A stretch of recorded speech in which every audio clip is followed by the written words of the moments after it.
நல்ல மாலை நேரத்தில் அப்படியே வெயிலெல்லாம் தாழ்ந்துருச்சு. கிளைமேட்டும் பார்த்தோம்னா மழை வர்ற மாதிரி இருக்குது. நல்லா தூறல் சின்னதாக பெஞ்சிட்ருக்கு. அப்படியே சரி ஓகே தோட்டத்து பக்கம் வந்துட்டு பார்க்கலான்னா இந்த மரங்களை உச்சியில் பார்க்கும்போது ரொம்ப அழகான இலைகள், பெரிய பெரிய இலைகளாக இருக்குது. அதை பார்த்தீங்கன்னா எந்த மரங்கிறது உங்களுக்கு தெரிய வரும்னு நினைக்கிறேன். ஸோ நல்ல அகண்ட இலைகளை கொண்ட ஒரு பசுமையான ரொம்ப பச்சை பச்சேன்னு இலை இருக்குது. நல்லாவே இருக்குது. சரி ஓகே என்னடா அப்படின்னு சொல்லிட்டு ஒரு காய் ஏதாவது இருக்குமா அப்படின்னு பார்க்க வரும்போது தான் நமக்கு தென்படுது. நல்ல பெரிய 2 காய் கிடைக்கிது, காய்ச்சிருக்குது. இன்னும் கொஞ்சம் நாளில் அதை பறிச்சிடலாம் போல். ஸோ முத்தான காய்கள் நல்லாவே இருக்குது.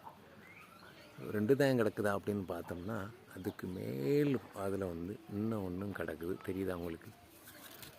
அங்கே கிடக்குதுன்னு நினைக்கிறேன். அந்த இடத்துல தெரியுது. உங்களுக்கு தெரிஞ்சால் கமெண்ட் பண்ணுங்கள். பலாப்பழம் யாருக்கும் பிடிக்காமல் இருக்கு.